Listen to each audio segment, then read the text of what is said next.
Halo guys, assalamualaikum warahmatullahi wabarakatuh. Balik lagi bersama aku Waimah Ayu. Dan pada kesempatan kali ini aku ingin membahas tentang perankingan sekolah kedinasan tahun 2022. Gimana ya perankingan nanti? Apakah lolos passing grade itu bisa lanjut ke tahap selanjutnya? Oke, mari kita bahas satu persatu.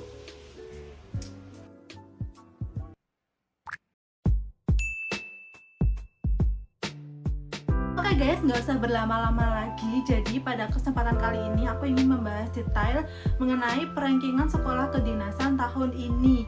Gimana Mbak Imang pada tahun 2021 itu perankingan SKD itu kayak gimana? Nah, aku di sini membahas tentang perankingan tahun kemarin ya guys ya, dengan harapan nantinya pada tahun ini tuh bisa kalian pedomani. Nah, bagi kalian yang mungkin berjuang pada sekolah kedinasan tahun lalu udah paham lah ya sedikit tidaknya perankingan itu apa, terus aku lolos passing grade kok nggak langsung ke tahap selanjutnya, itu maksudnya gimana Kak? Nah, bagi kalian yang baru awam banget mendaftar tahun ini menjadi pejuang kedinasan, wajib banget tonton video ini sampai selesai karena aku akan jelaskan secara detail masing-masing sekolah kedinasan, oke?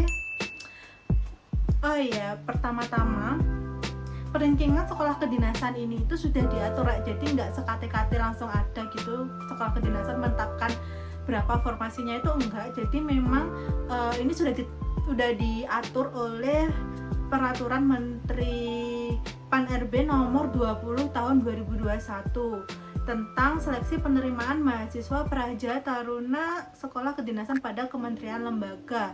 Nah, ini nanti kalian bisa cek ya di Permen Pan-RB nomor 20 tahun 2021. Kebetulan ini yang paling update, yang paling last, karena yang tahun 22 kan memang belum diperbarui lagi. Jadi aku memakai pedoman yang tahun 2021. Nah, berdasarkan pasal 9, kalian bisa buka sendiri, kalian bisa cek pada cdih.menpan.go.id dengan mendownload PDF-nya dan baca pada pasal 9. Seleksi lanjutan sebagaimana dimaksud dalam pasal 4 huruf E diikuti oleh peserta seleksi penerimaan sekolah kedinasan pada kementerian lembaga dengan ketentuan sebagai berikut. Peserta seleksi penerimaan sekolah kedinasan yang memenuhi nilai ambang batas yang ditetapkan oleh keputusan menteri itu sendiri dan berperingkat terbaik sejumlah paling banyak 3 kali jumlah kebutuhan mahasiswa praja taruna sesuai dengan persetujuan prinsip yang ditetapkan oleh menteri.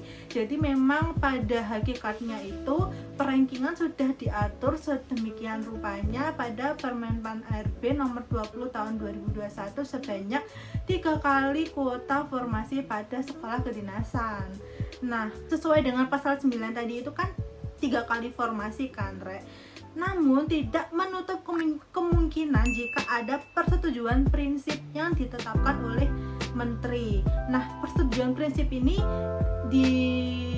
didasari oleh masing-masing kebutuhan kementerian lembaga penyelenggara sekolah kedinasan ini sendiri. Seperti contoh, ada sekolah kedinasan yang tidak menerapkan 3 kali formasi untuk lolos ke tahap selanjutnya, disesuaikan dengan kebutuhan mereka. Jadi 3 kali itu sudah ditetapkan oleh Menpan RB. Namun jika kemungkinan nanti ada persetujuan prinsip dan lain sebagainya disesuaikan dengan kebutuhan dan lain sebagainya, seleksi lanjutan dan lain sebagainya, itu balik lagi gitu loh, disesuaikan dengan keputusan Kementerian Lembaga Penyelenggara Sekolah Kedinasan tersebut, seperti itu. Jadi meskipun udah diatur 3 kali tapi tetap diatur dan tetap disesuaikan lagi dengan kebutuhan masing-masing sekolah kedinasannya. Seperti itu guys, paham kan? Paham lah ya? Bisa nggak paham? Paham dong. Nah, aku ingin bahas detail satu-satu per case per sekolah kedinasan pada tahun 2021 kemarin kan. Kenapa aku bahas tahun 2021 ya? Karena itu tahun paling last dan kita masih menunggu atau kita masih belum tahu detailnya seperti apa nanti ke depannya perankingan kelulusan SKD ini pada tahun ini. Jadi ini aku berdasarkan tahun 2021. Untuk sekolah kedinasan Kemenhub, yang pertama yang aku bahas adalah Sekdin Kemenhub. Bagi yang nggak tahu Sekdin Kemenhub itu apa aja, jadi Sekdin Kemenhub yang aku maksud ini adalah membawahi 22 sekolah kedinasan ya guys, yaitu STTD, ada PKTJ Tegal, Poltrans Palembang, ada PIP Semarang, Poltekun Jayapura dan sebagainya. Itu Sekdin Kemenhub ya, jadi kalian nggak usah tanya kalau STTD mbak, kalau PKTJ gimana mbak, ya ini yang aku bahas Sekdin Kemenhub yang mencakup itu. Oke, langsung aja. Jadi pada sekolah kedinasan Kemenhub pada tahun kemarin itu dia menerapkan kebijakan 10 kali kuota formasi. Jadi bagi kalian yang mendaftar di Sekdin Kemenhub dengan prodi yang minim peminat, ya kalian nggak khawatir lah, intinya tuh kayak masuk perankingan itu hal yang suatu yang mudah lah bagiku, karena kan pendaftarnya sedikit ya. Beda lagi kalau semisal kalian mendaftar dengan prodi yang pendaftar terbanyak seperti di STTD itu kan pendaftarnya banyak banget ya. Pasti nanti kalian lulus passing grade aja tidak cukup, karena kalian akan bersaing dengan passing grade teman-teman kalian yang lebih jauh di atas kalian, seperti itu. Nah, ini aku ambil contoh kebijakan 10 kali formasi pada prodi PTDI STTD yang peminatnya Pejibun itu D3 Manajemen Transportasi Perkeretaapian dengan jumlah formasi 72 dan jumlah pesertanya itu ada 1.848 orang. Nah, bisa kalian cek pada perankingannya ini, dia itu diambil kan dia 72 kuota formasi kan pada prodi D3 MTP Polbid Kemenhub ini. Nah, yang lolos passing grade karena dia dikali 10 berarti ada 720 orang dengan yang lolos passing grade ranking teratas. Jadi ranking 1 sampai 72 kali 10 yaitu 720 yang berhak lanjut ke tahap selanjutnya karena dia berstatus P atau L.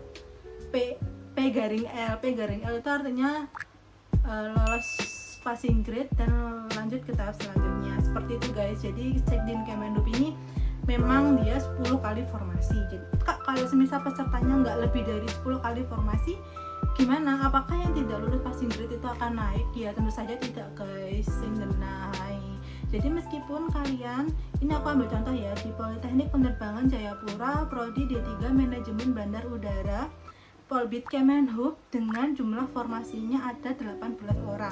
Harusnya kan kalau 18 kali 10 itu kan 180 orang yang lolos ke tahap selanjutnya.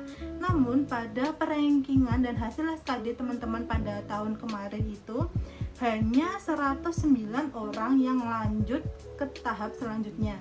Jadi meskipun kebutuhannya itu 180, namun adanya cuman 109 orang aja yang lolos passing grade, ya udah yang 109 itu ya lanjut gitu loh ke tahap selanjutnya. Jadi meskipun nilai kalian itu 353, 351 tapi kalian jeblok di nilai TIU, ya udah, ya mohon maaf gitu. Jadi kalian belum bisa untuk lanjut ke tahap selanjutnya. Seperti itu guys gambarannya. Jadi meskipun kuota 10 kali formasi itu nggak sampai, bukan berarti nilai yang nggak lolos passing grade itu naik. Jadi memang ya cuman orang itu aja yang diberangkatkan untuk lolos ke tahap selanjutnya. Seperti itu untuk sekolah kedinasan Kemenhub. Paham kan? Paham lah ya sampai sini. Nah, aku lanjut ke sekolah kedinasan yang kedua, yaitu IPDN. Nah, IPDN ini sangat unik karena di saat yang lainnya itu 3 kali formasi, 10 kali formasi, ada yang 5 kali formasi, dia malah 2,5 kali formasi. Bayangkan coba. Jadi yang lolos perankingan pada sekolah kedinasan IPDN ini hanya 2,5 kali formasi per provinsi. Jadi misal kebutuhan provinsi di Jawa Timur ada 20 orang, berarti nantinya yang lolos SKD atau lolos ke tahap selanjutnya yaitu hanya sebesar 20 kali 2 ditambah 10, jadi ada 50 orang aja. Jadi nggak sampai 60 orang. Harusnya kan kalau 3 kali kan 20 kali 3 60 ya, ini cuman 2,5 kali formasinya. Seperti itu gambarannya. Bisa kalian cek sendiri di sini. Pada tahun kemarin itu Aceh ada 50 yang lolos SKD, berarti 2,5 kali kota 125. Sumatera Utara 70 dibutuhkan yang lolos ke tahap selanjutnya, yaitu 70 kali 2 ditambah 35, 140 tambah 35 jadi 175. Seperti itu guys. Jadi IPDN memang 2,5 kali formasi.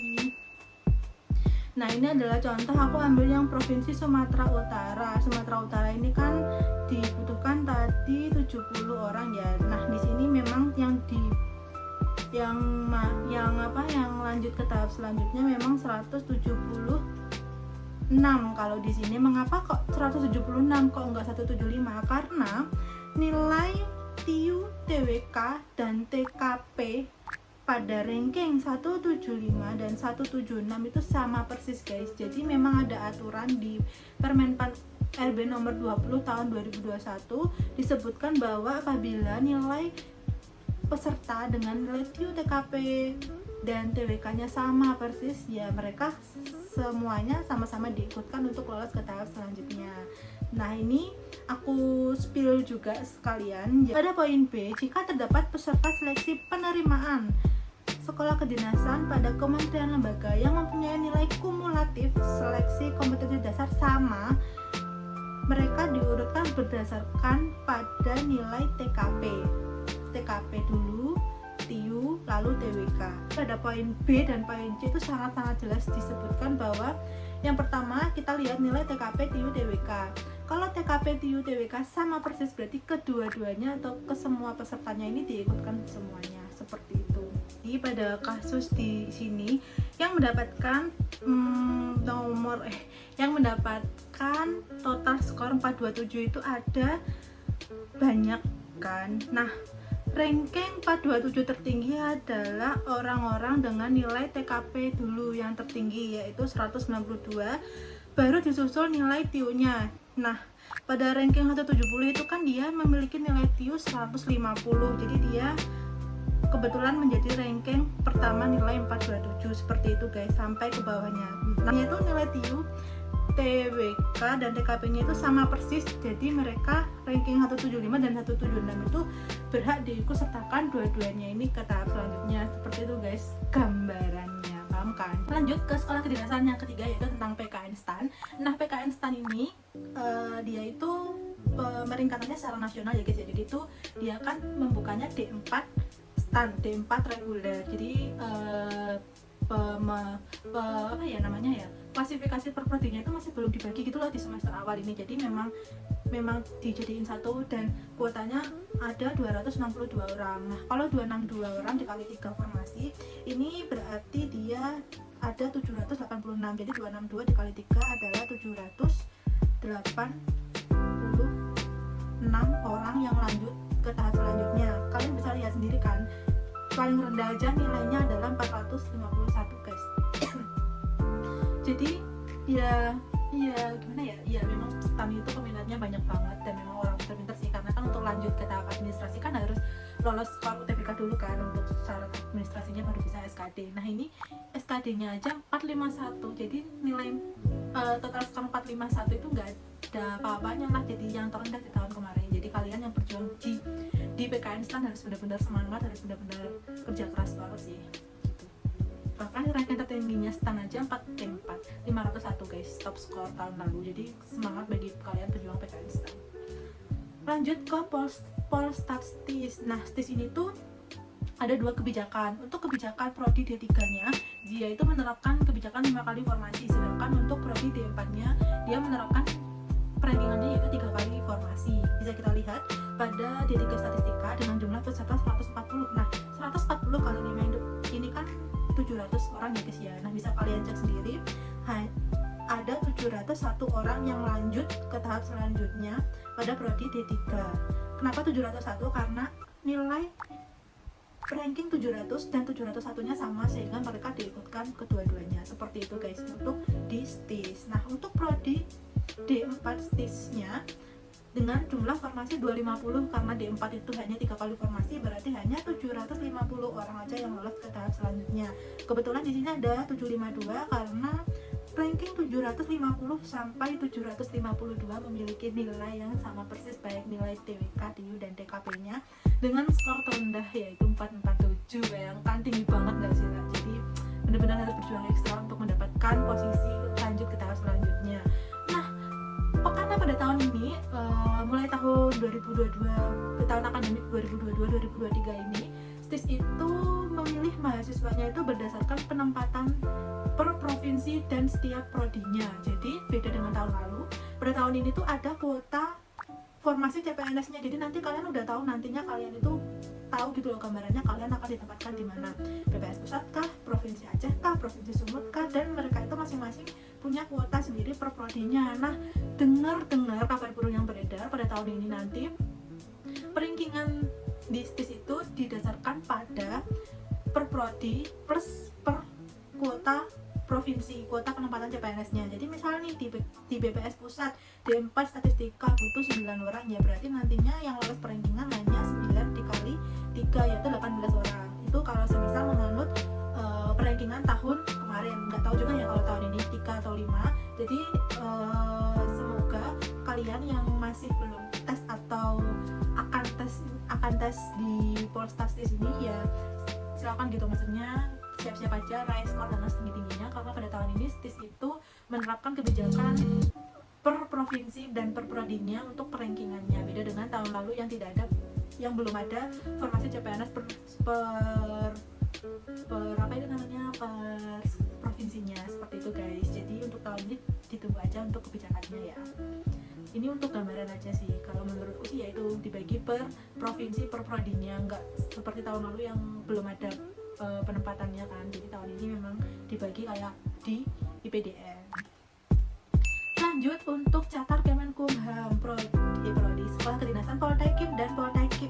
Nah, Poltekim dan Poltekip ini pada perankingannya itu kebijakannya adalah 3 kali formasi per gender. Jadi karena Poltekip ini ada kuota pertarunannya berapa, tahunnya berapa, jadi mereka itu di ranking berdasarkan jenis kelamin. Misal nih di Poltekip D4 Teknik Permasyarakatan dengan jumlah kebutuhan tarunannya sebesar 262 tarunan. Yang lolos ke tahap selanjutnya itu berarti 262 dikali 3 yaitu 786 orang. Jadi nanti kalau perempuan ya berapa kuota perempuan dikali 3, seperti itu guys gambarannya.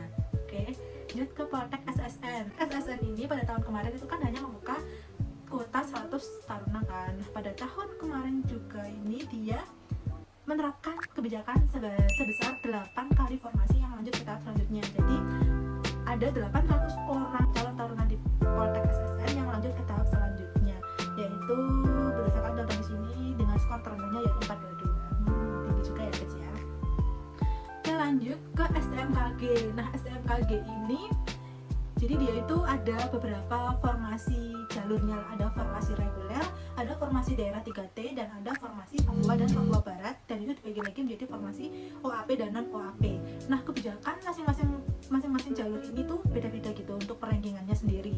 Nah, untuk jalur reguler atau jalur umum atau prodi yang biasanya kayak di prodi D4 meteorologi, instrumentasi dan sebagainya itu dia itu menerapkan kebijakan 3 kali formasi. Sebagai contoh ini ada D4 meteorologi dengan jumlah formasi 64. Nah, 64 ini dikali 3 ada 192 orang. Jadi untuk prodi-prodi yang jalur reguler itu memang dia itu perankingannya sebanyak 3 kali formasi untuk lanjut ke tahap selanjutnya.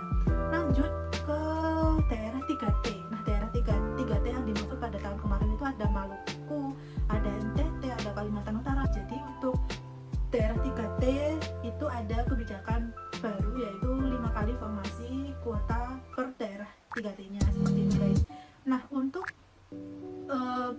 karena dia itu ada yang non OAP dan OAP. Nah, untuk OAP-nya di STMKG sendiri itu dia dibagi menjadi dia itu perankingannya sebanyak 7 kali formasi, dan untuk yang non OAP itu 5 kali formasi. Jadi di STMKG itu ada 3 perankingan, 3 kali formasi, 5 kali formasi, dan 7 kali formasi. 3 kali formasi itu untuk yang jalur reguler, yang 5 kali formasi itu untuk daerah 3T dan non OAP, dan 7 kali formasi itu untuk yang OAP. Seperti itu guys gambaran STMKG pada tahun 2021.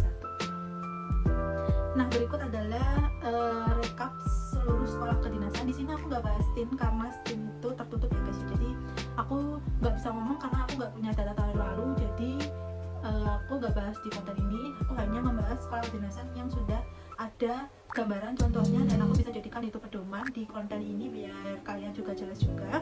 Jadi pada Sekjen Kemenhub tadi 10 kuota per prodi. Kalau Polbid Pemda itu berarti per prodi dan per pemdanya. Untuk IPDN ada 2,5 kali kuota per provinsi, PKN STAN itu 3 kali kuota nasional, Polstatistis untuk prodi D3 5 kali, prodi D4 3 kali, dan tahun ini ada kebijakan tentang per provinsinya itu. Jadi nanti per provinsi juga akan diolah lagi, jadi nanti nggak per prodi aja, juga dikali kuota per provinsinya. Lalu ada Poltekim 3 kali kuota per gender, Poltek SSN 8 kali kuota nasional, dan yang terakhir yaitu STMKG dengan 3 kali kuota untuk jalur reguler plus per gender. Oh ya maaf tadi di STMKG juga dibagi per gendernya ya, jadi per prodi itu dibagi tarunannya berapa, dan itu masing-masing kuotanya dan dibagi 3 kali kuota. Dan untuk 5 kali itu khusus daerah 3T dan formasi Papua Barat yang non UAP, dan 7 kali kuota formasi itu khusus untuk formasi Papua Barat yang UAP. Jadi sudah selesai semuanya yang aku bahas. Semoga kalian jelas ya sampai sini, paham dengan penjelasanku yang ala kadarnya ini. Dan aku gimana ya guys ya, intinya tuh aku pengen banget gitu loh kalian itu nggak bisa memprediksi lah, maksudnya tuh kalian nanti oh ya kak aku itu lolos passing grade, aku memenuhi, kira-kira nanti lanjut ke tahap selanjutnya enggak ya. Jadi ini bisa dijadiin kalian pedoman atau patokan, kira-kira bisa enggaknya, bisa lanjut ke tahap selanjutnya atau tidak. Jadi bisa kalian perkirakan sendiri, kalian dengan skor yang kalian dapat ini sekarang ini bisa enggak ya kira-kira nanti lolos perankingan. Dan apabila kalian mampu, kalian rasa kalian bisa, ya silahkan kalian mulai sekarang mulai mempersiapkan tes-tes selanjutnya nanti, baik itu tes kesehatannya, tes keselamataannya, tes wawancara, psikotes, dan lain sebagainya. Jadi good luck guys for the next step. Aku di sini hanya ingin membagi sekedar apa ya, gambarannya bagi kalian yang masih awam, yang masih belum tahu apa itu perankingan sekolah kedinasan. Dan apabila nantinya ada pertanyaan yang masih kurang jelas, ada sesuatu yang mengganjal atau kurang dimengerti, bisa kalian drop komentar kalian pada kolom di bawah ini. Dan apabila video ini bermanfaat, bisa kalian share ke teman-teman kalian juga.